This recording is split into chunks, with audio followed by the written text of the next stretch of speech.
এই রাগের নিচে নামেন এই ময়লা আবার ওই যে ইউটিউবারদের মাথা ময়লা হেয়ার লোকে নিয়ে যাবে ভালো দিবেন মিজান ভাই তাকাই তো কোন আপা কি খাইছেন নি আপা খাইছেন না খাবো আমরা সারাক্ষণ এখানে বাইরে যাবে আরে দুটো টোটো মিজান ভাই ধরে নি যদি কে তোমরা আজকে আইলে এই জন্য মিজান ভাই তোমরা নাকি আজকে আসছে ভাই আপনি কি হাম বইলা করে দুটো টোটো দাও না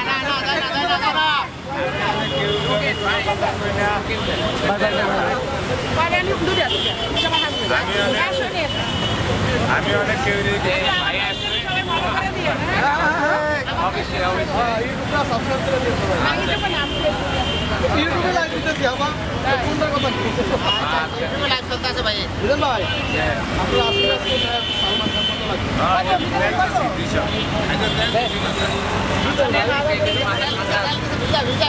ঠান্ডা আচ্ছা মিজান ভাই আজকে কি মাথা ঠান্ডা আছে ঠান্ডা আজকে মাথা পুরো ঠান্ডা আচ্ছা তো আমি কি আপনারা কোনো ভিডিওতে দেখো যে আপনি রেগে রেগে কারোর সাথে ঝগড়া করতেছেন ভাই এটা টোকন দেন ভাই সিরিয়াসলি না ভালো হয়ে গেছে কবে থেকে ভালো হয়েছে ওই যে এটার ব্যবসায়ী বললে উল্টাটা আমি আগে বুঝতাম না